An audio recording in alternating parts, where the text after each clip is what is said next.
Дорогие слушатели, для вас публикуется новая книга. Поддержите наш канал подпиской и лайком. Приятного прослушивания. Все началось с чертежей. Точнее, с того, что я полезла за ними в подвал, который по всем законам физики не должен был существовать. Здание строили в незапамятном году.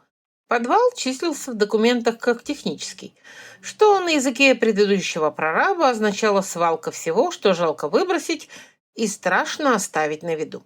Я туда лазила уже трижды, и трижды возвращалась с паутиной в волосах.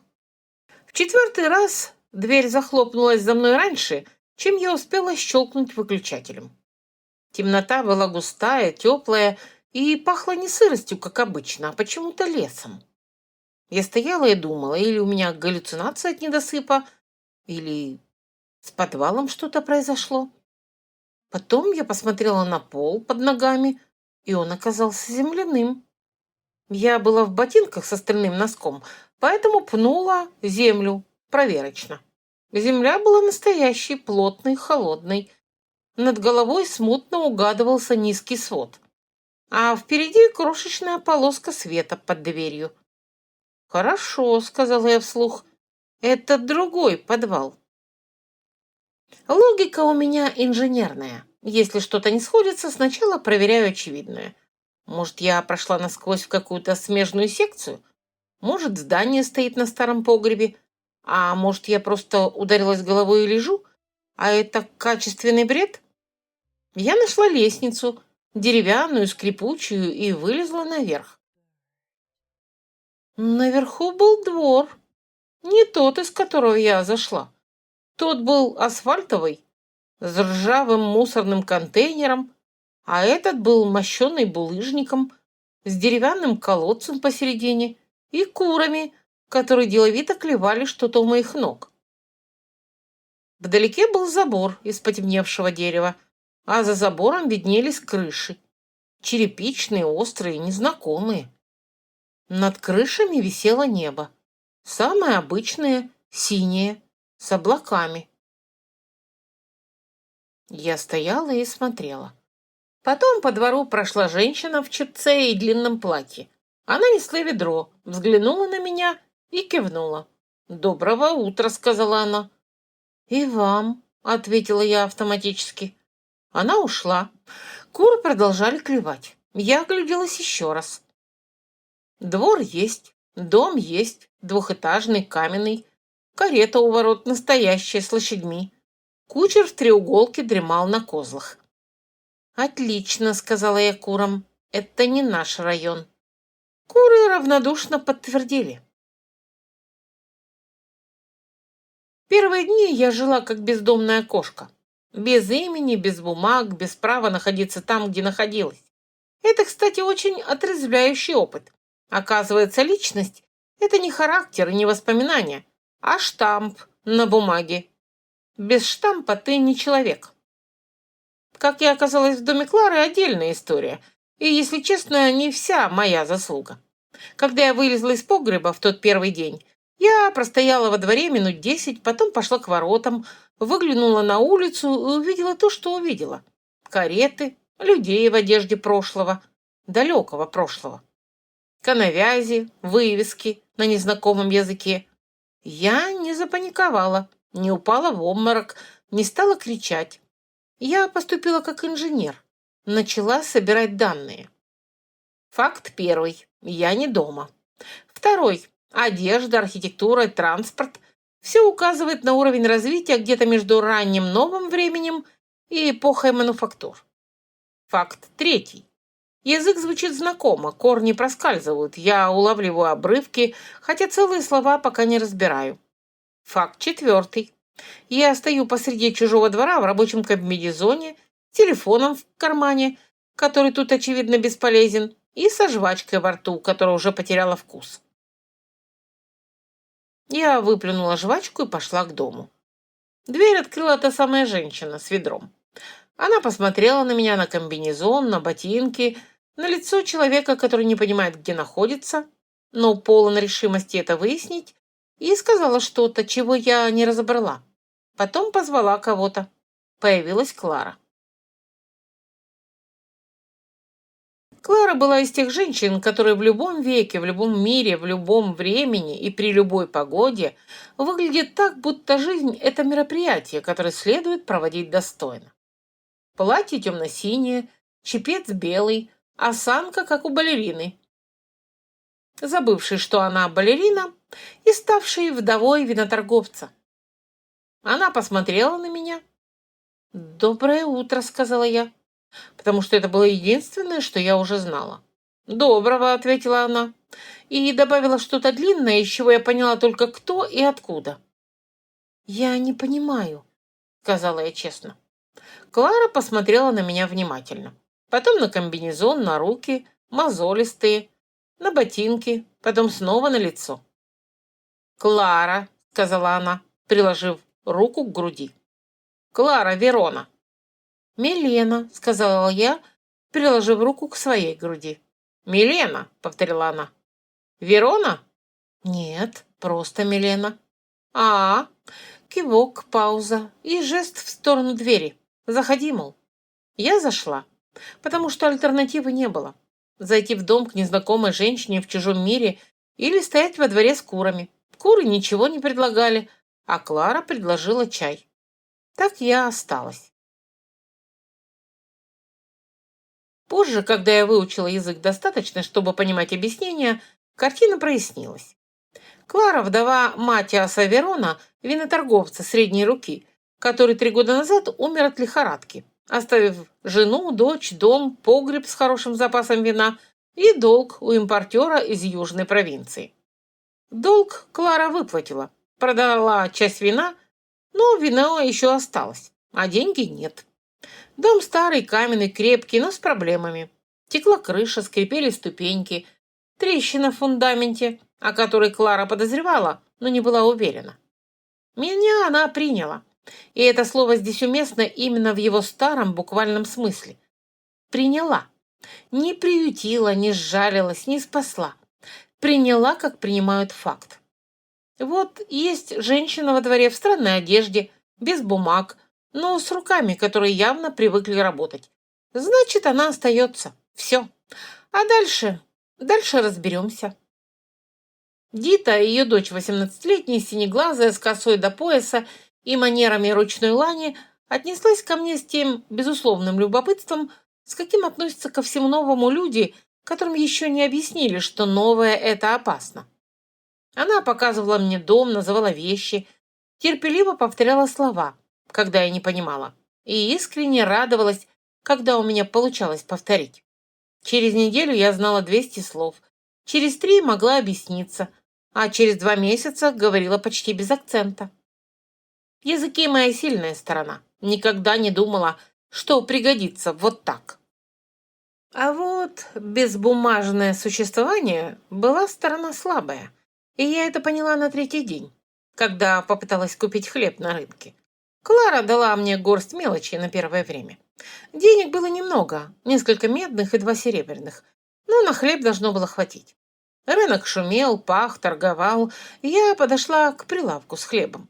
Продавщица, крупная, краснощекая, с руками, как у грузчика, посмотрела на мои деньги, потом на меня.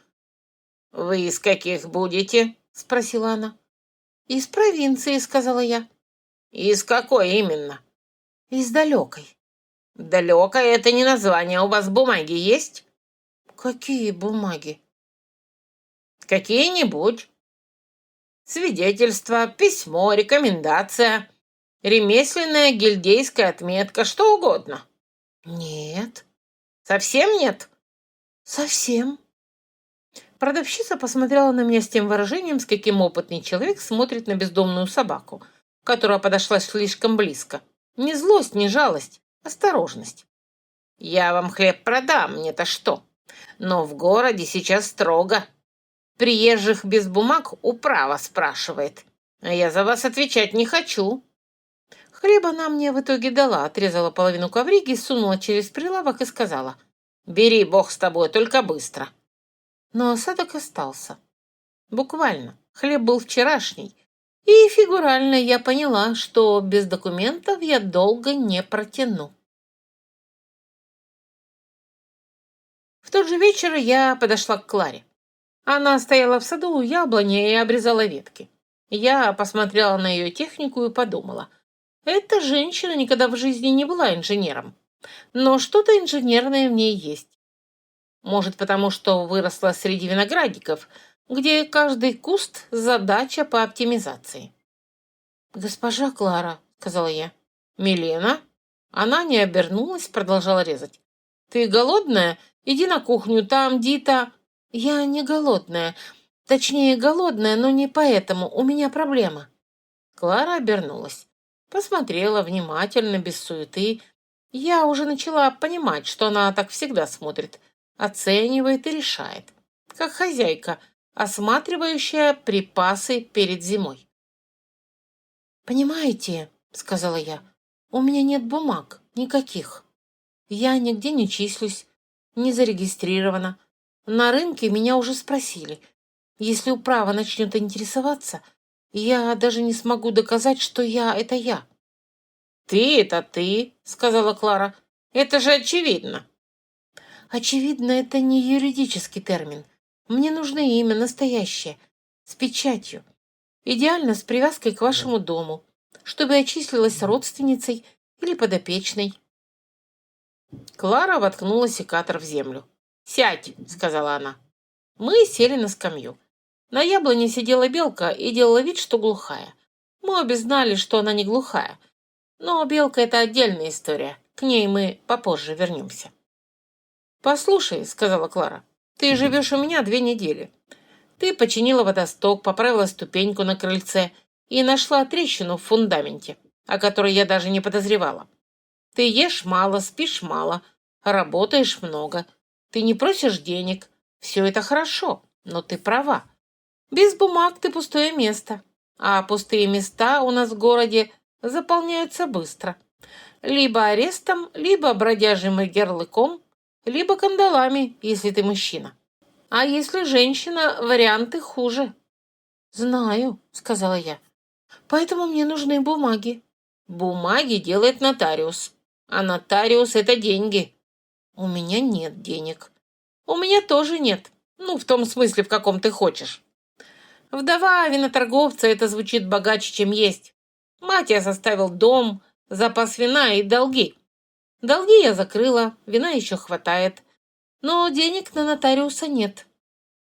«Ладно», — сказала я. «А что нотариусу нужно, кроме денег?» «Зависит от нотариуса». «А что ты предлагаешь?» «Я предлагаю бартер», — сказала я. «У нотариуса есть контора, у конторы есть крыша, а у крыши есть проблемы, а у меня есть руки, голова и опыт. Мы меняемся». «Ты знаешь, у какого нотариуса проблемы с крышей?» «Нет. Но у любого здания старше 20 лет в этом городе проблемы с крышей. И я еще не видела ни одного дома, где бы стропильная система была сделана правильно. Все эти черепичные крыши красиво, но конструктивно это кошмар. Вода стекает куда хочет, а не куда должна». Клара впервые за весь разговор улыбнулась. «Ты разговариваешь, как мой муж», — сказала она. «Тот тоже не мог пройти мимо кривой стены, не сказав, что она кривая». «Она кривая?» «Вся эта улица кривая, но он ее любил, и я тоже». «Нотариуса зовут Хеслер», — сказала она наконец. «Иоганн Хеслер. Контора на углу 3-й и Колодезной. Крыша у него течет, я слышала от соседки. Течет давно. Он жаловался в кофейне, что ни один кровельщик не берет меньше 15 серебряных. А у него касса после смены замков на архиве пустая. А замки он менял потому, что бывший клерк уволился и унес ключи». 15 серебряных за крышу? Это грабеж. Или крыша хуже, чем я думаю, или кровельщики здесь держат монополию. Второе. Гильдия кровельщиков, 3 семьи, все в родстве. И цены ставят, какие хотят. Тогда у меня есть товар, который им не предложить. Я не из гильдии и работаю не за серебро, а за бумагу. Клара посмотрела на меня несколько секунд. «Ты наглая», — сказала она. Я прагматичная. Это разные вещи. Нагло это когда требуют, не давая, а я даю. Хорошо. Завтра я напишу Хеслеру записку. Он мой должник. В прошлом году я помогла ему с вином для приема по случаю судебного заседания. Длинная история. Он примет тебя, а дальше сама. Контора Хеслера стояла на углу Третьей и Колодезной. И первый взгляд подтвердил все, что я ожидала. Двухэтажный каменный дом. Фасад когда-то был выбелен, теперь белизна местами смылась, и стена выглядела как человек, который начал бриться, но не закончил. Вывеска над дверью и Хеслер. Нотариальные услуги. Под вывеской пятно, старое, рыжее, характерное. Пятно от протечки. И я постучала. Дверь открыл человек, который выглядел как свой дом. Когда-то выбеленный, теперь местами смытый. Лет 50, сутулый, с чернилами на пальцах и очками на кончике носа. «Чем могу?» — сказал он, не поздоровавшись. «Я Милена, меня Клара прислала по поводу крыши». «А, Клара писала. Вы ее дальняя родственница?» «Далекая», — поправила я, — «во всех смыслах». Контора внутри была именно такой, какой должна быть нотариальная контора. Пыль, бумаги, запах чернил, стеллажи от пола до потолка, корешки дел, печати на полках, письменный стол огромный, заваленный, с чернильницей и лупой. «Крыша», — сказал Хеслер. «Да, вот». Он указал на потолок. Потолок показал мне все без стеснения. Желтые разводы, отставшую штукатурку, темное пятно в углу, где вода, очевидно, текла не первый год. По стене под пятном шла трещина, тонкая, но живая. «Давно течет?» — спросила я. 3 года. С каждым сезоном хуже. Кровельщики называют цену, я падаю в обморок, они уходят. 2 раза пытался сделать сам, залез, едва не свалился. Черепица глиняная, старая, стропила. «Можно я посмотрю?» — перебила я. «Можно, только лестница на заднем дворе, и она тоже не очень». Лестница была не очень, это было сказано мягко. Лестница была деревянная, гнилая, с одной отсутствующей ступенькой и 2 присутствующими, но ненадежными. Я посмотрела на нее с отвращением. «Лестницу я вам тоже починю», — сказала я, — «но сначала наверх». Я залезла. Крыша была хуже, чем я думала, но лучше, чем боялась. Хуже, потому что стропильная система была сделана человеком, который слышал слово «стропила», но не совсем понимал, что оно означает. 2 балки были положены с шагом, который в нашем мире не прошел бы ни одну проверку. Обрешетка редкая, неровная, местами гнилая. Черепица старая, но 60% еще живая. Заменить остальные не проблема, если знать, где взять. «Ну?» — донеслось снизу. «Черепица на 60% жива. Стропила 2 заменю, 1 укреплю. А обрешетку переберу. Водосточный желоб у вас есть?» «Был. Сгнил». «Сделаю. На 2 дня работы. Материал черепица. Где его берут?»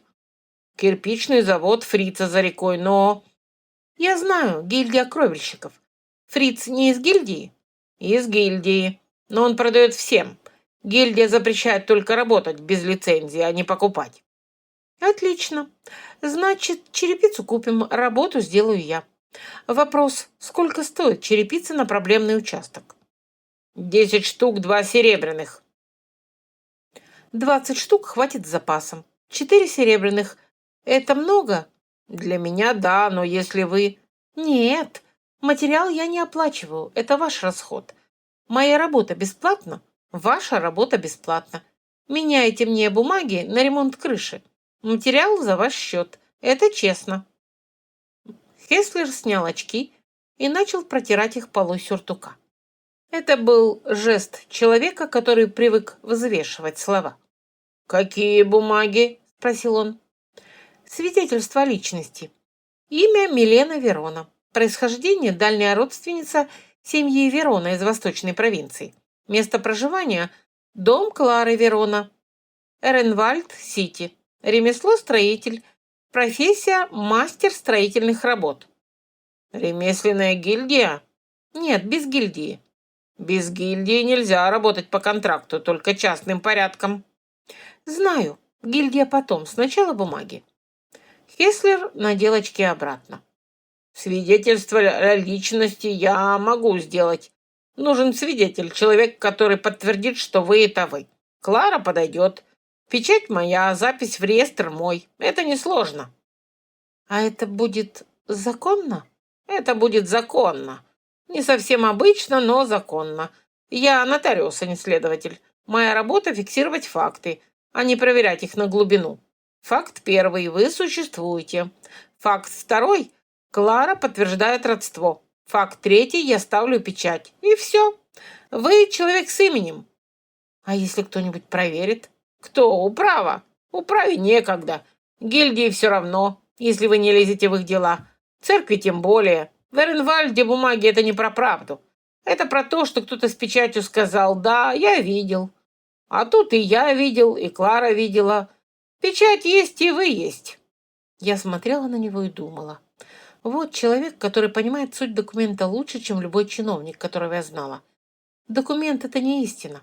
Это соглашение между людьми, что они будут считать что-то истинным. Все остальное — детали. «Договорились», — сказала я. «Завтра прихожу с материалом. Послезавтра крыша готова. А вы готовьте бумаги. Клара — свидетель». «А черепица? Вы сказали 4 серебряных». «Я договорюсь с фрицем». «Как? Вы его не знаете?» «Я инженер. У кирпичного завода наверняка есть трещина в печи или проблема с фундаментом. Я найду. Предложу, поменяю. Бартер — древнейший из экономик. Работает в любом мире». Хеслер посмотрел на меня поверх очков. «Вы опасная женщина». «Я практичная женщина. Это разные вещи. Опасное — это когда делают зло. А я делаю крышу». Черепицу я получила. Фриц, здоровенный, краснолицый, с руками цвета обожженной глины, действительно имел трещину в печи для обжига. Трещина была старая, расширялась, и он каждые полгода замазывал ее глиной и молился, чтобы печь не развалилась. Я посмотрела на трещину, на печь, посмотрела на фрица. «Замазка — временное решение», — сказала я.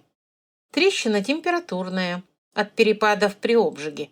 Нужно расширить шов, заложить шамотный клин и стянуть стену металлическими скобами. Скобы 2 прута. Я скажу кузнецу, какой размер». «Скобы — это деньги», — сказал фриц. «Скобы — это 3 серебряных. Ваша печь после ремонта простоит еще лет 10. Или вы хотите еще 3 года замазывать ее глиной и ждать, когда развалится?» «А вы кто?» «Инженер». «Женщина-инженер?» «Да, а вас это смущает?» «Меня смущает трещина в печи, остальное мелочи». Мы помолчали. 20 штук черепицы за ремонт трещины», — сказала я. «Скобы за вас счет». 15. 18. И я скажу кузнецу, чтобы не накручивал. 17. 18. И я посмотрю вашу вторую печь бесплатно. Она у вас осела, я видела с дороги». Фриц посмотрел на меня долго. «Договорились», — сказал он. Черепицу привезли через 2 дня на телеге. 17 штук плюс 1 бракованная. Но держит, возьмите в подарок. Крышу я чинила 2 дня. Первая разборка старой черепицы, замена 2 стропил, переборка обрешетки. Вторая укладка новой черепицы, ремонт желоба, заделка щели у трубы. Лестницу я тоже починила, заменила ступеньки, укрепила. Это заняло час и было, честно говоря, приятнее всего. Потому что лестница — это простая, честная конструкция.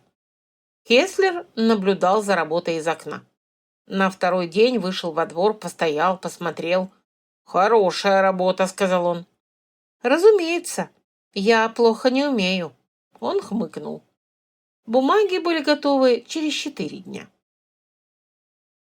Свидетельство о личности, лист с моим именем, происхождением, местом жительства, печатью Хеслера и подписью Клары как свидетеля. Запись в нотариальный реестр под номером и датой. Плюс отдельная справка о ремесле. Милена Верона, мастер строительных работ, Частный порядок без гильдейской привязки. Последняя фраза означала «работать могу, но не на городские подряды». Для подрядов нужна гильдия. «Гильдия — это потом», — сказала я Хеслеру, забирая бумаги. «Потом, да. Но если будете подавать в гильдию, я сделаю копию свидетельства с печатью бесплатно». «Бесплатно?» «Ну да. Копия в нагрузку». «Договорились». Я вышла из конторы с бумагами за пазухой. Светило солнце, шумел город. На углу стояла женщина с корзиной яблок и кричала: «Яблоки свежие, медяк за 3 штуки». Я купила яблоки, дала ей медяк, и она не спросила, кто я и откуда, потому что ей было все равно. Но у меня было имя, настоящее, с печатью, записанное в реестр под номером. На заборе у конторы сидела белка, рыжая, с пушистым хвостом и умными глазами. «Ну», — сказала белка. Я не уронила яблоко. Я уже видела странное в этом мире, и говорящая белка была не самым странным, но все же. «Ты говоришь?» — констатировала я. «Ты не удивлена?» «Это хорошо», — сказала белка. Я посмотрела на белку, белка посмотрела на меня. «Как тебя зовут?» — спросила я. «Белль. А тебя Милена, я слышала. У тебя есть теперь имя?» «Есть. Печатью». «Хорошо, без имени тут нельзя», — сказала белка. «Ты что, из другого мира?» Пауза. Я жевала яблоко. Яблоко было кислое, зеленое, не очень хорошее. «Допустим», — сказала я. «Допустим, это значит да. Я так и думала. Ты одета странно, руки у тебя рабочие, и ты только что починила крышу нотариусу, вместо того, чтобы плакать и спрашивать, где ты. Это не здешнее поведение». «А здешнее это какое?» «Здешнее это когда женщина в чужом месте начинает плакать, искать мужчину, который ее спасет, а ты чинишь крыши». «Ты как-то много знаешь для белки». «Я 200 лет сижу на этом заборе, наблюдаю. Наблюдение — единственное занятие, которое не надоедает». 200 лет — это... Давно, да. Я не считала точно, может, 250. И за 200 лет ты научилась говорить только, чтобы давать комментарии? И советы. Советы — моя специализация. Хочешь совет? Нет.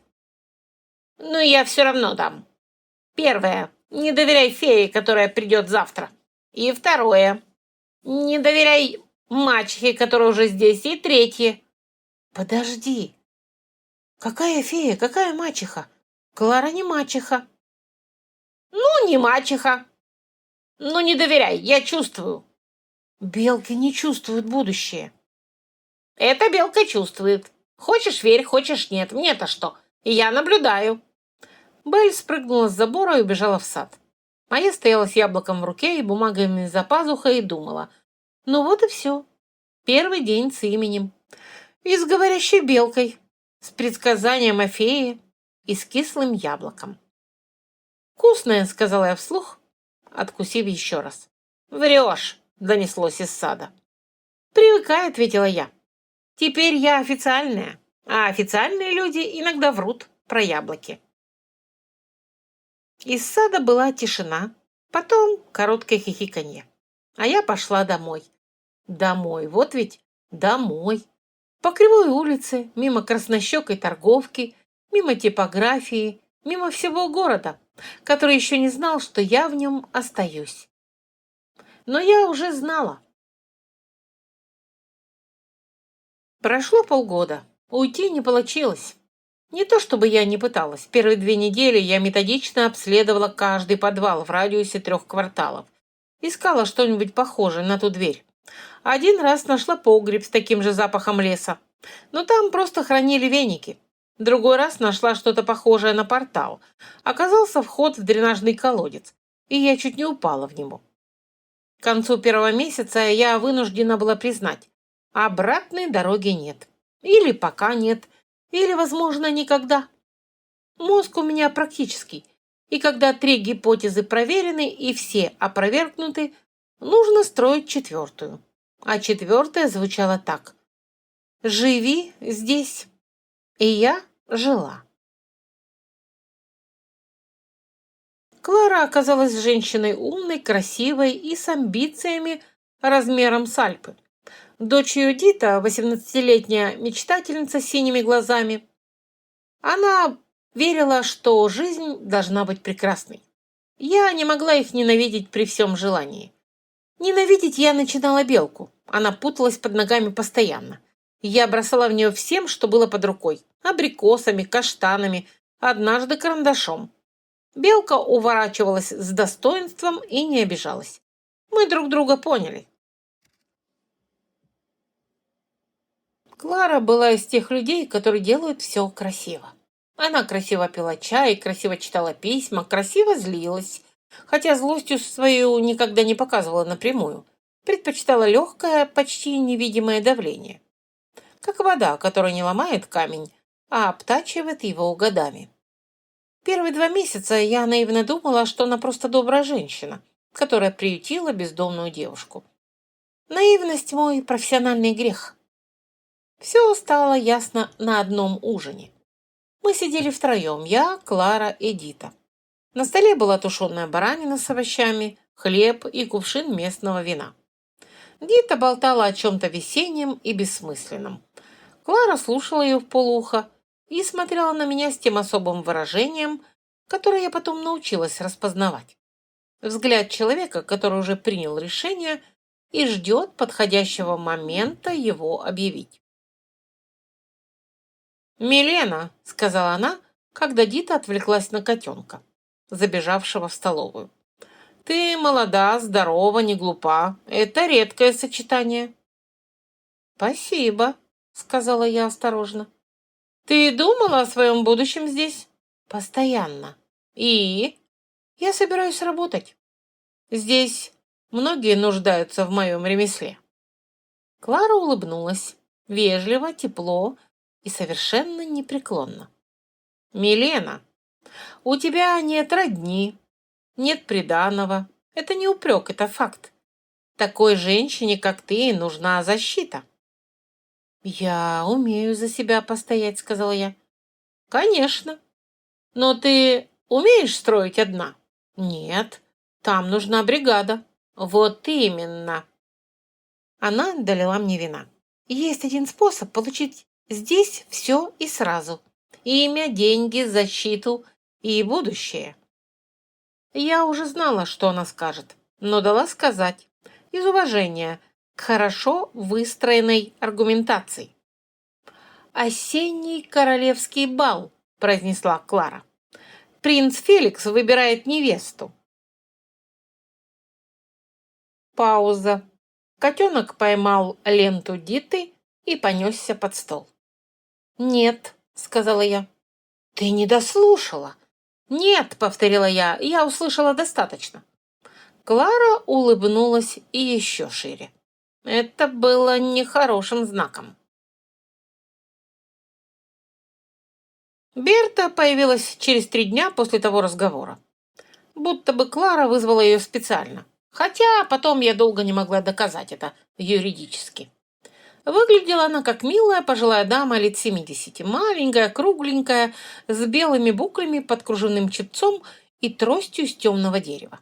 Трость была явно боевая, потому как она ее держала, было видно, это не опора для слабых ног, а привычка, которую не бросают. Клара представила ее как старую подругу покойной матери. «Милая девочка», — сказала Берта, оглядев меня с головы до ног так, как смотрят на новый экземпляр в коллекцию. «Но ты совсем не умеешь стоять смирно». «Я и не умею», — подтвердила я, — «это профессиональное». «Какое у тебя ремесло?»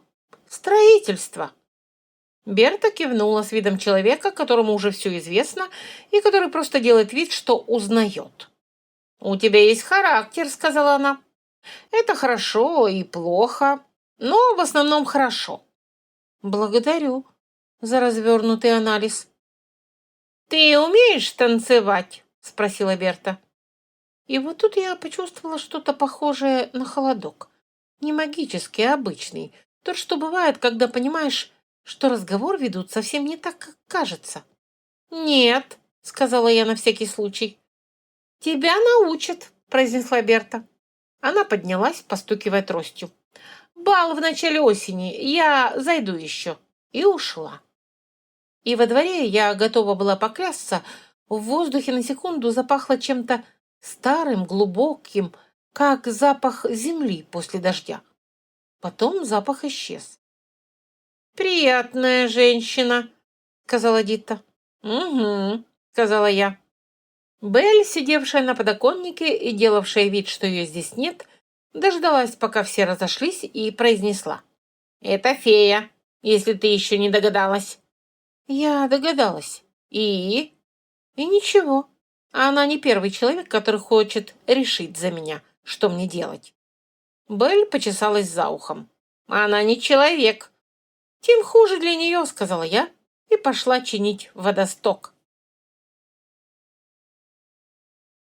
Их заговор был красив, как хорошо сделанный проект. Я обнаружила это в четверг, когда пошла в библиотеку за молотком. Молоток я там оставила по рассеянности, потому что библиотека в этом доме была самой тихой комнатой, и я иногда там чертила. Дверь была не заперта, и за ней слышались голоса. Я открыла и осталась в дверях, с видом человека, который зашел на склад и обнаружил там праздник. Клара и Берта сидели за большим столом у окна. Между ними стояла бутылка игристого, почти пустая. Перед ними лежали 3 журнала с гравюрами. Альманах эренвальдских мод, судя по обложке. На журналах поверх лежал исписанный лист, над которым обе склонились с видом стратегов над картой сражения. На столе также имелись образцы тканей, несколько катушек лент, засушенный цветок для образца тона и блюдо с печеньем, от которого осталась половина.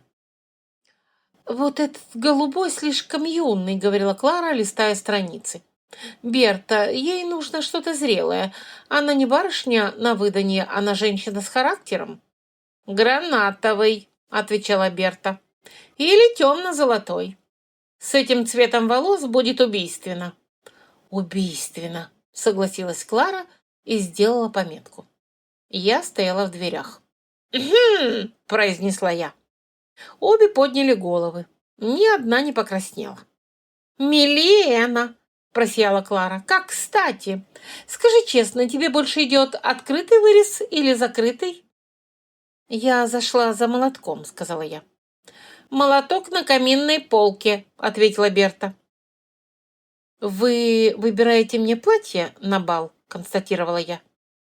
«Мы рассматриваем варианты», – сказала Клара дипломатично. «Без моего участия. Но ты бы все равно отказалась.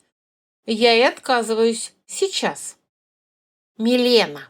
Берта закрыла журнал и посмотрела на меня спокойно. «Сядь, выпей и послушай». «Я не хочу слушать про принца». «Тогда слушай про себя. Ты полгода здесь. Ты умна, работоспособна, у тебя есть ремесло, которое тут не признают за ремесло для женщин. Ты живешь в чужом доме, у тебя нет родни, нет положения. Один недоброжелатель, и тебя выставят вон, или хуже». «Бал – это не замужество», – продолжала Берта. «Это входной билет.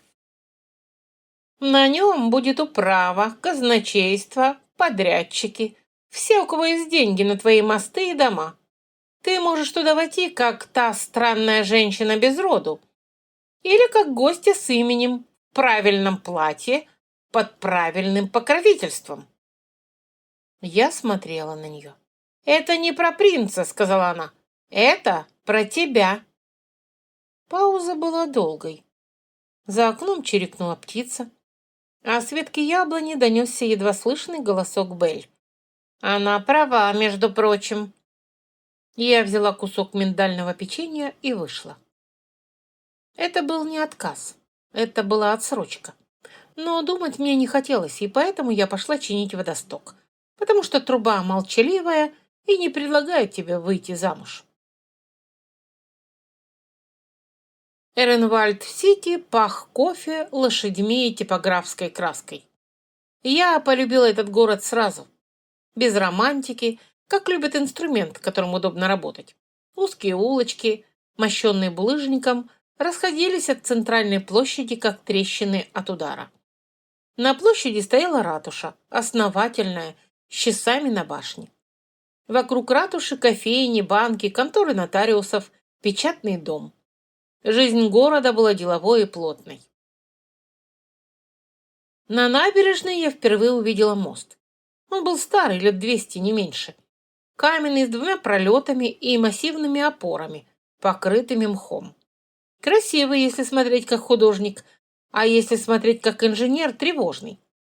Треснувшая арка левого пролета была видна даже снизу, с набережной. Перила на треть обвалились. Настил был перекрыт веревкой с табличкой «Опасно, проход закрыт». Я стояла и смотрела на трещину.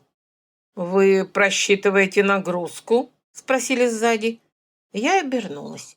Мужчина был примерно моих лет, 30, может, чуть больше, высокий, темноволосый, трубкой из чертежей под мышкой и выражением лица человека, который привык, что его вопросы застают людей врасплох. Одет просто, темный сюртук, без украшений. Рабочая одежда человека, который думает, а не производит впечатление. Нет, я смотрю на трещину. Она идет от свода к пяте. Если правый опорный клин не заменить, через 2-3 зимних цикла замерзания вся левая арка пойдет. Мужчина помолчал секунду. «Никлас Рейн», — сказал он, — «городской архитектор». «Милена Верона». Я кивнула на мост. «Ваш?» «Мой, вернее, городской. Я пытаюсь убедить управу выделить средства на реставрацию уже 8 месяцев». «Не выделяют?» «Нет, говорят, мост стоит 200 лет, еще постоит. Люди не понимают, что конструкции сдаются медленно. Они стоят, стоят, стоят, а потом разом». «Я знаю», — сказала я. «Я инженер-строитель». Он посмотрел на меня иначе. Не так, как смотрят на женщину, которая говорит умные вещи, а как на коллегу, которого встретили неожиданно. «Покажите, что вы видите», — сказал он и развернул свой чертеж прямо на парапете. Я показала. Он слушал. Только один раз перебил, уточнив расчет нагрузки. Я уточнила, он кивнул. «Где вы учились?» — спросил он.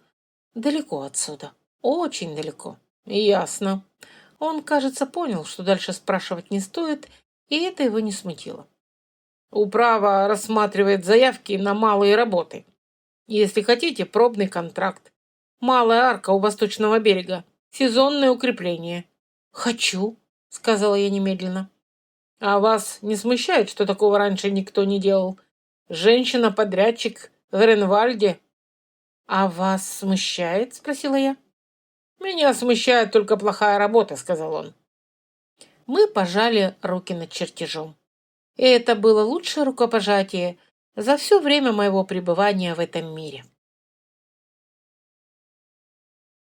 Объявление войны произошло в пятницу вечером за ужином, когда Клара подала бумаги. Буквально, бумаги. Я сидела, ела тушеного фазана и думала о расчете кладки для малой арки. Клара поставила передо мной тарелку, а рядом положила лист бумаги. На листе был расписан план, подробный, пунктами. Первый пункт – платье, гранатовый шелк, закрытые плечи. Второй – танцы. 3 урока с господином Веттером до начала бала. Третий – протокол. Берта проведет инструктаж. 4 – знакомство с принцем. 1 – танец, непринужденная беседа о культуре. 5 – последующие шаги по обстановке. Я прочитала список дважды. «Нет», — сказала я. «Милена», — начала Клара. «Нет, я замуж за принца? Ты?» — подтвердила Клара. «Никогда». «Слово «никогда» очень длинное», — заметила Берта из кресла у окна. «Послушайте», — сказала я и отложила вилку. «Я понимаю, что вы хотите для меня лучшего, или думаете, что хотите, но я не собираюсь выходить замуж за человека, которого я видела один раз на портрете в газете, потому что так удобно управе и вашим амбициям». «Не нашим амбициям», — сказала Клара. «Твоей безопасности». Моя безопасность — это контракт на мост. У тебя нет контракта. Будет. Дита, сидевшая все это время тихо, как мышка, осторожно сказала: «Мила, бал — это очень красиво, там музыка и цветы». «Дита, я тебя очень люблю», — сказала я. «И именно поэтому говорю честно. Балы придуманы для того, чтобы богатые люди смотрели друг на друга и решали, кому кого продать подороже. Это не праздник, это биржа. Биржа с музыкой и хорошей едой, но все равно биржа». С подоконника раздалось подавленное хихиканье белки. Я метнула в нее хлебной крошкой, не глядя. Судя по звукам, попала. «Никлас Рейн ищет подрядчика», — сказала я. «Управа рассматривает заявки. Если я докажу, что умею работать, мне дадут основной контракт на мост. Это настоящие деньги и имя, заработанное, а не подаренное принцем». «Заработанное имя у женщины, — сказала Берта, — в этом мире стоит меньше, чем унаследованное. Значит, мне придется сделать его стоить больше». Пауза была долгой. Клара посмотрела на Берту, Берта на меня. Я продолжала есть. «Хорошо», — сказала Клара. «Мы пока не настаиваем». Это прозвучало так, как звучит фраза «мы не отступаем», «мы перегруппируемся». Управа выдала пробный контракт в первый вторник сентября. Бумага с печатью, сумма, сроки и требования. Я перечитала ее 4 раза. Убедилась, что не сплю, и пошла на стройку. Бригада из 5 человек ждала у малой арки с видом людей, которых только что попросили работать под командованием говорящего кота. Старшим был квадратный мужик лет 50 по имени Коб. Он смотрел на меня без враждебности, но с таким заготовленным скептицизмом, что его хватило бы на 2 прорабов и 1 инспектора. «Значит, вы наш мастер», — сказал он. С констатацией «ну-ну». «Мастер», — подтвердила я, разворачивая чертеж. «Меня зовут Милена, и если все пройдет хорошо, будет еще работа, и лучше оплачиваемая. Если плохо, вам заплатят за сегодня, и мы разойдемся без обид. Вопросы?» «Есть вопрос», — сказал один из рабочих, молодой, конопатый. «Вы подарку полезете?» «Я первая полезу», — сказала я. «Несите инструмент». Я полезла подарку первая. Это было важно не для самоутверждения, хотя и для него тоже, а потому что я должна была видеть кладку своими глазами. На чертеже одно, вживую другое. Подаркой было влажно, темно. Трещина шла именно там, как я и предполагала. Клин левого замка просел. Я выбралась наружу с грязными коленками и начала рассказывать. Коп слушал молча, кивал в нужных местах. К концу дня он уже сам показывал молодым, как правильно подносить раствор. «Вы раньше строили?» — спросил он меня в конце дня, когда бригада расходилась. «Много», — сказала я. «Где?» «Далеко». «Ага, ну ладно». Это было лучшей профессиональной оценкой, которую я получила в этом мире. Господина Веттера привела Клара в среду. Тихого, как мышь в библиотеке, и стремительного, как мышь, которую загнал кот. Он был высок, сух, держал метроном с любовью, с которой другие держат детей. «Я не буду учиться танцевать», — сказала я Кларе за завтраком. «Дита не умеет делать оборот через левое плечо», — сказала Клара. «Ей нужна партнерша». Это была ловушка, потому что Дита действительно не умела. Я видела, как она накануне репетировала в гостиной. Путалась и наступала себе на подол. «2 урока», — сказала я. «Только поворот». «Конечно», — сказала Клара. Уроков было 4. На первом я наступила на ногу господину Веттеру 2. На втором уроке я сломала метроном. Случайно. На третьем у меня получился оборот 1 раз. И то потому, что я мысленно представляла его как разворот на строительных лесах, а не как элегантное движение. «Вы думаете о чем-то постороннем», — заметил Веттер. «О кладке», — призналась я. «О кладке?» — повторил он. Белль сидела на карнизе и считала вслух. Раз, два, три, раз, два, три, раз, два, три. Ой, опять не туда. Я бросила в нее туфлей. Промахнулась. Это было унизительно. Курьер Эренвальда печатали каждую пятницу. Я читала его регулярно. Там были городские объявления, данные об аукционах на строительные подряды, иногда технические заметки об инфраструктуре. Светскую часть я обычно пропускала. Ту пятницу я не успела, потому что за соседним столиком в кофейне, куда я зашла после стройки с чертежами под мышкой, сидел мужчина, который читал ту же газету. Читал и смеялся. «Что там смешного?» – спросила я, не рассчитывая на ответ. «Они написали, что принц с нетерпением готовится к осеннему балу», — сказал он. «Принц готовится к балу примерно как кот к купанию». Я посмотрела на него. Молодой, лет 23, светловолосый, с открытым, немного рассеянным лицом. Одет просто, обычный серый сюртук. Но сюртук хороший. Качественная ткань, но намеренно неброский. «Вы знакомы с принцем?» – спросила я. «Немного. А вы?» «Нет, и не планирую». Он опустил газету. «Почему же? Осенний бал – событие важное». «Для кого?» «Для многих».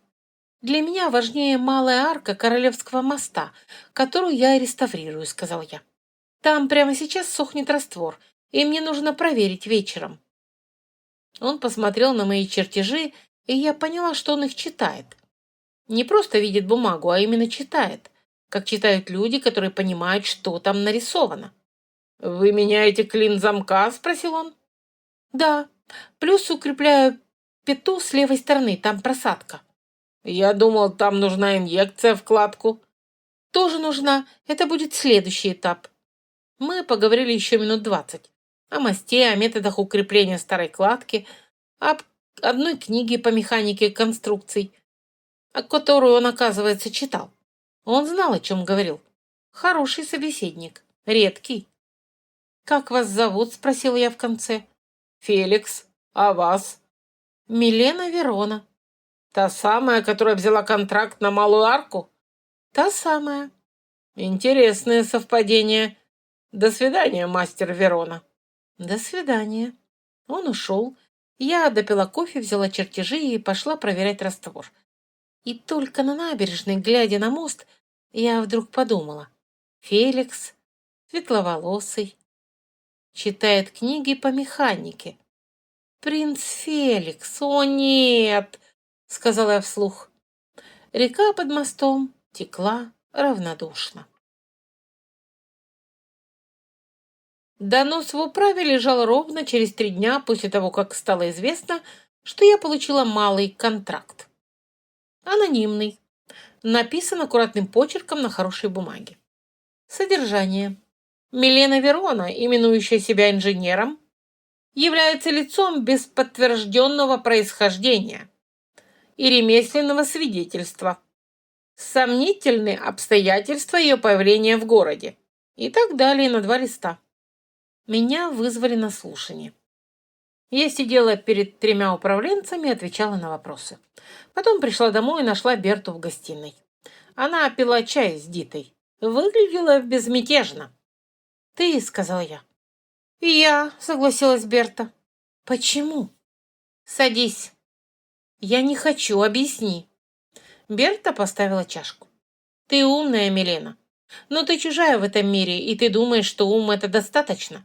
Это недостаточно. Ты можешь выиграть 100 контрактов и все равно остаться никем, потому что у тебя нет защиты. Один человек с правильным именем и правильной злобой, и тебя нет. Ты сделала это, чтобы я поняла, насколько я уязвима? И я сделала это, чтобы ты поняла, что уязвимость – это не постоянное состояние. От нее можно защититься. Через принца? Через имя и положение. Принц – один из способов. Не единственный, но быстрый, сказала Берта. Я смотрела на нее долго. «Берта», Тебе, говорят, 600 лет или больше?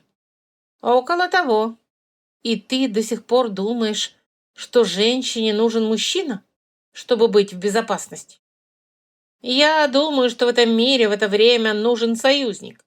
А у мужчин союзниками бывают короли, банкиры, а у женщин мужья. Это несправедливо, но факт. Значит, я изменю факт. У тебя уйдут годы. Или не уйдут, если все сделать правильно. Допустим, я пойду на бал. Не за принцип, за контрактами. На балу будет вся управа, все деньги города. Это шанс для дела, а не для замужества. Берта смотрела на меня долго. Ты умнее, чем я думала. Я всегда умнее, чем думают. Это моя профессиональная особенность. Были моменты, когда я позволяла себе думать по-настоящему. Не решать задачи, не строить планы. Просто думать. Такие моменты случались обычно ночью, на мосту. Мост ночью был другим. Днем рабочий объект, а ночью старый камень, темная вода и звезды, отражающиеся в реке.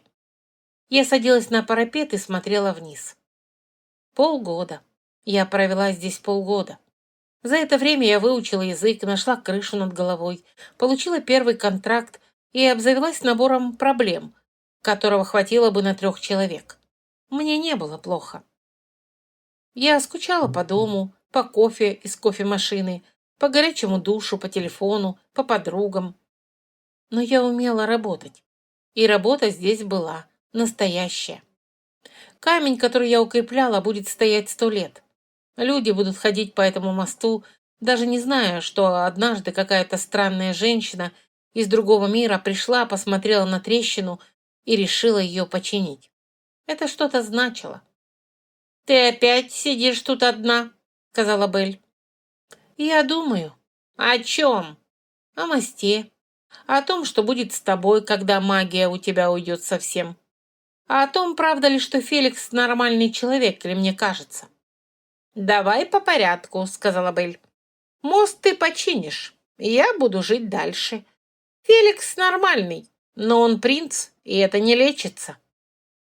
«Я не думаю о нем романтически». «Знаю.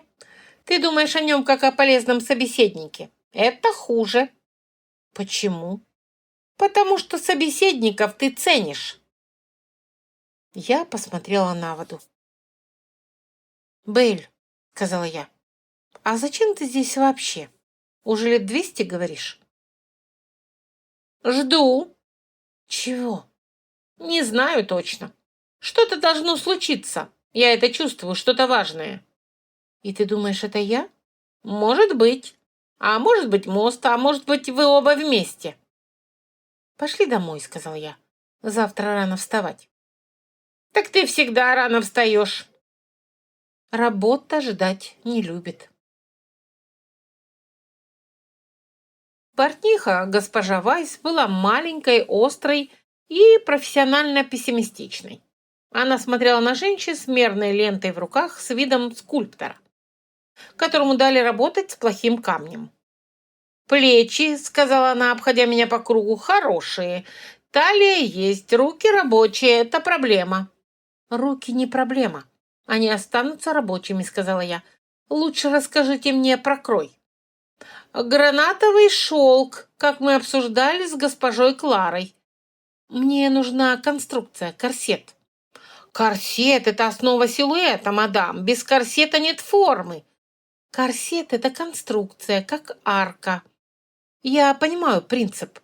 У вашего корсета шнуровка распределена неравномерно, что ограничивает движение рук и дыхание. Если перенести боковые шнуровки вот сюда, я показала, получится та же форма, но свободные руки». Портниха посмотрела на меня. «Это нестандартно». «Я нестандартный заказчик. И еще. Мне нужен карман, встроенный в боковой шов, размером примерно вот такой». «Карман? В бальном платье?» «Его не будет видно». «Мадам, но бальные платья не имеют карманов». А мое будет. Я плачу. Портниха смотрела на меня долго, потом достала блокнот и начала рисовать. «Эта схема сработает», — сказала она тихо. «Сработает», — сказала я. Примерка была через неделю. Платье было темно-гранатовым, тем самым перекроенным корсетом и карманом, в котором свободно лежал чертеж. Я проверила. «Неплохо», — сказала Белль, заглянув в мастерскую. «Ты умеешь делать комплименты?» «Я умею говорить правду. Это иногда совпадает». Карету подали в 7 вечера. Кучер был угрюмым, лошади спокойной. Все шло нормально, ровно до того момента, как я обнаружила Белль на козлах. «Нет», — сказала я. «Мне интересно», — сказала Белль. «Белки не ходят на балы». «Да, и я поеду снаружи. Посмотрю архитектуру дворца». «Ты не умеешь молчать». «Я научусь». Кучер смотрел в сторону с видом человека, который получает жалование не за то, чтобы думать. Клара, Дита и я сели внутрь. Карета тронулась. Дита немедленно начала говорить о том, какая будет музыка. Клара начала давать инструкции. А я смотрела в окно и прокручивала в голове список. Кто будет на балу, кому мне нужно подойти и что сказать. Казначей, управец Штольц, подрядчик по камню Мауэр, торговый дом Гейдер и сыновья. Карман платья с чертежами проверен. Я готова. С козел снаружи донеслось. «Какие красивые звезды сегодня! Хорошая ночь для больших дел!» «Помолчи!» — сказала я Белль негромко. Она молчала почти минуту. Это был рекорд. Дворец Эренвальда строили 200 лет назад, когда понятие «красиво» было неотделимо от понятия «массивно» и немного пугающе. Я поднялась по лестнице и думала. Третья ступень от верха треснула. Нагрузка распределена неправильно. «Вы снова думаете о кладке?» – спросили сбоку. Я обернулась. Николас Рен стоял на ступеньку выше. «Да, ступеньки», – сказала я. Третья сверху треснула. Левый карниз просел, знаю. Я подавал запрос на ремонт. Не выделили? Дворец стоит 200 лет, еще постоит, сказали. У них там что, одна фраза на все? Возмутилась я. Он впервые улыбнулся. Вы хорошо выглядите, сказал он. Функционально, сказала я. Карман в боковом шве. Карман в бальном платье? Для чертежей. Ну, конечно, сказал Николас. Зал был прекрасен. Высокие своды, люстры с сотнями свечей, оркестр в правом углу, везде цветы, запах пудры и дорогих духов. Дита вошла и застыла с таким лицом, будто ее мечта стала объемной. Я вошла, взяла бокал игристого у лакея, выпила половину и начала работать. Казначея Брюна я нашла у колонны. Он беседовал с двумя господами, пил вино и выглядел как человек, которому уже скучно. Я встала рядом, дождалась паузы в разговоре и сказала. «Господин Брюн, прошу прощения, я Мелина Верона, подрядчик по Королевскому мосту. У меня в кармане предварительная смета второго этапа реставрации. Если дадите 5 минут, я покажу вам цифры». Господин Брюн посмотрел на меня с тем удивлением, с которым смотрят на говорящего попугая. «Сейчас?» — сказал он. «Вы здесь, я здесь. Все равно танцевать начнут через четверть часа. Самое время», — сказала я. Он смотрел на меня еще секунду, потом сказал «Покажите». Я достала чертеж из кармана. Двое его собеседников тоже посмотрели. Один из них оказался управленец Штольц, которого я искала. Он наклонился ближе. «О, это интересно», — сказал Штольц. «А где второй пролет?» «На обороте». Мы стояли у колонны, я разворачивала чертеж, Брюн держал один конец, Штольц другой, и мы говорили о финансировании, нагрузках и сроках. Вокруг кружились люди в шелке. Оркестр начал разыгрываться, где-то смеялась Дитта.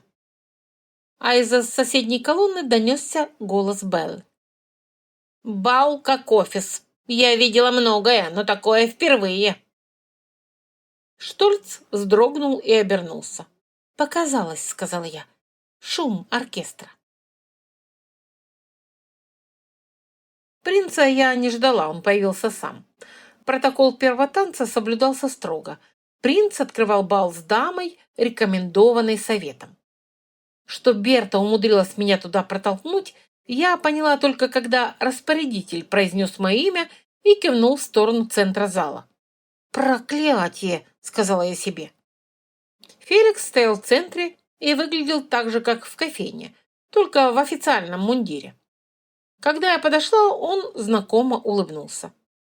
«Мастер Верона», — сказал он, — «неожиданно». «Взаимно, принц. Значит, вы все-таки здесь. Контракты сами себя не подпишут». Он засмеялся. Мы начали танцевать. Я думала о шагах, а потом перестала думать и начала думать о расчетах. И неожиданно оказалось, что это помогает. Тело само делало нужное, пока голова занималась своим. «Как арка?» — спросил он. «Принята управой. Сейчас второй этап». Я читал отчет. Хорошая работа. Вы читаете технические отчеты? Я читаю все, что интересно. И, мастер Верона, я должен сказать вам кое-что без протокола. Слушаю. Мне не нужна невеста. Мне нужен союзник. Кто-то, кто думает о деле, а не о том, что от меня можно получить. Это редкость при дворе. «Принц», — сказала я, — «это звучит как предложение другого рода». «Нет, это звучит как предложение дружбы. Или, если угодно, делового партнерства. У меня есть влияние на городской совет, у вас есть мост. Мне нужен человек, которому можно доверять в делах». «Мне нужно подумать». «Конечно. У вас вся ночь впереди». «Мне хватит 5 минут». Он снова засмеялся. Мы дотанцевали молча, и это молчание было из тех, что стоит больше слов. Параллельно с моими деловыми переговорами история разворачивалась и без моего участия. Дита нашла Эмиля на третьем танце. Молодой граф лет 22, темноволосый, из горной провинции Норверт. Пригласил ее сам. Я увидела их вместе между переговорами с Мауэром, подрядчиком по камню. Дита смеялась над чем-то, что Эмиль ей говорил, и это был не светский смех-обязанность, а настоящий, тот, который вырывается, когда не думаешь. Клара это увидела, подошла ко мне. «Это не принц», — сказала она тихо. «Нет», — сказала я, — «это граф Норверта. Молодой, не бедный, судя по сюртуку, и смотрит на нее так, что больше ни на кого не смотрит». Клара поджала губы. «Мама», — сказала Дита, подойдя через несколько секунд, раскрасневшаяся и сияющая. «Эмиль приглашает нас завтра на прогулку в городской парк. Можно?» Клара открыла рот, а я положила руку ей на локоть. «Конечно, можно», — сказала я. «Прогулка в парке — это прекрасно». Клара посмотрела на меня, потом на Диту. «Конечно», — сказала она. Дита убежала обратно к Эмилю. Клара молчала минуту. «Ты это специально?» — сказала она. «Что?» «Разрешила за меня». «Я сказала то, что вы сами хотели сказать», — ответила я. «Просто вы думали, что это неправильно». Клара посмотрела на свою дочь. «Она счастлива», — сказала Клара тихо. «Да». «Со мной такого не было», — добавила Клара. Я помолчала. Некоторые вещи не требуют ответа. Берту я нашла в нише у высокого окна, выходящего на сад. Она стояла с бокалом и смотрела на зал. «Контракты подписаны?» – спросила она. «Предварительные соглашения. Завтра официальные бумаги». «А принц?» «Предложил сотрудничество. Без романтики. Умный мальчик». «Да». Берта молчала. Смотрела на зал, на Диту, на Клару. «Ты не выбрала принца», – сказала Берта. «Нет». «Ты выбрала мост». «Да, и несколько полезных союзников». «И архитектора», — добавила Берта, «который смотрит на тебя уже 4 танца». Он смотрит на чертежи, которые я держу в руках.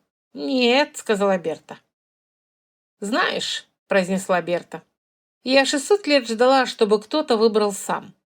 Все делали то, что от них ждали. Жили хорошо, умирали тихо, но сами ни разу. И? И ты первая, которая не согласилась. И при этом не сломалась и не пропала».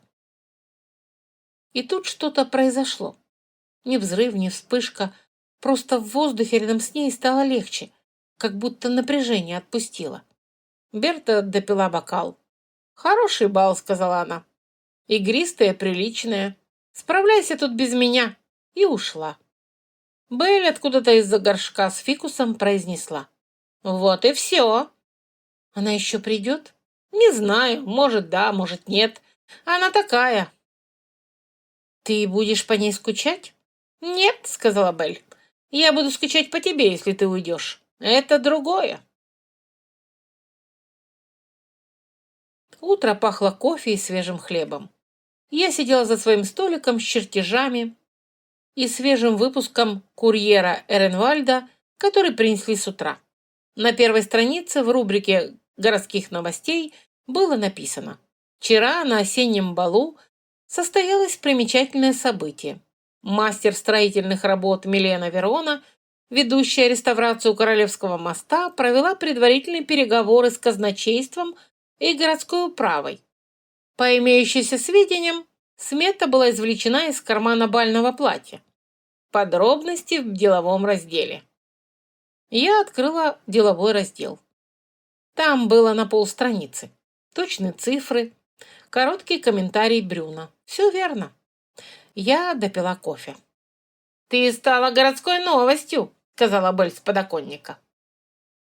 «Карман в бальном платье войдет в историю», — сказала я. «Мост войдет в историю». «Это тоже». Клара вышла к завтраку позже обычного. Увидела газету, потом неожиданно сказала: «Твой учитель был бы доволен. Ну, я имею в виду человек, который учил тебя строить». «Спасибо», — сказала я. «Не благодари. Просто скажи, когда контракт подпишут официально. Я хочу знать». «Скажу». Дита спустилась сияющая, письмом в руке. Эмиль уже написал с утра. Она читала его за столом с таким лицом, что мы с Кларой переглянулись и обе промолчали.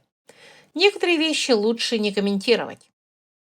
Я взяла чертежи, надела старый комбинезон, обула ботинки с остальным носком и вышла во двор. Коп ждал у ворот. «Сегодня начинаем правый пролет?» — спросил он. «Да», — подтвердила я, и мы пошли к мосту. А на набережной уже стоял Никлас Рейн с чертежами своими, с тем привычным выражением человека, который здесь уже думал и намерен думать еще. «Я читал газету», — сказал он, — «про карман в платье. И это было эффективно». «Это была геометрия», — сказала я. «Я видел предварительное соглашение с управой. Хорошие условия, вы умеете торговаться». «Умею». «Я написал рекомендацию в городской совет сегодня утром».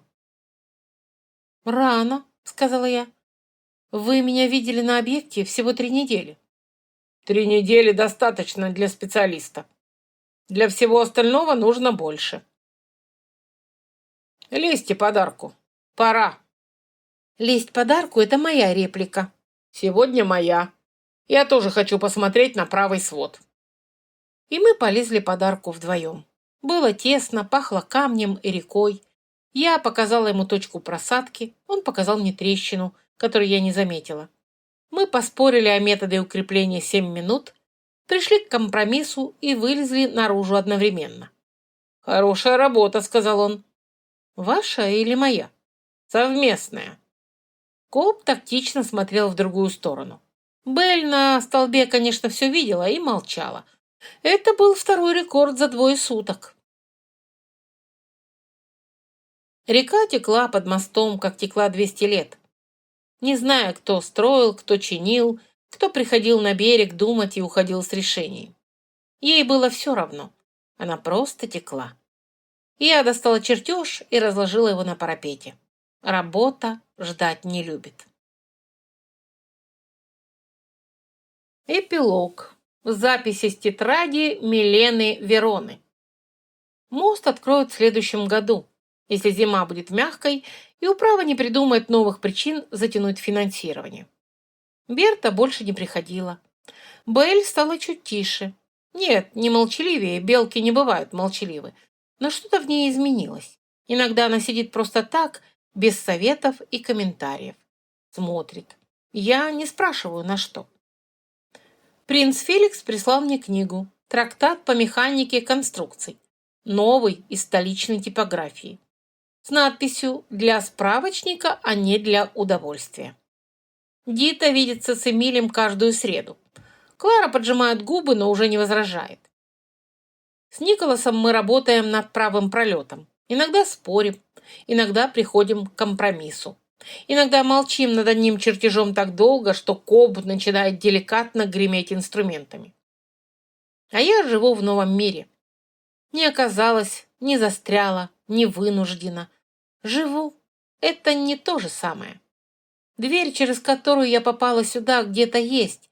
Я это знаю. И может, она откроется когда-нибудь, и я снова окажусь в подвале с чертежами в коробке от телевизора. Или нет. А пока нужно работать. Кладка ждать не любит. Конец. Автор книги Тиса и Серж Луис. Друзья, спасибо, что были с нами до конца этой истории. Если вам понравилась аудиокнига, поддержите ее лайком и комментарием. Для нас это действительно важно. Подпишитесь на наш канал. Впереди вас ждут новые миры, магия, любовь и истории, в которые хочется возвращаться снова и снова. До скорой встречи!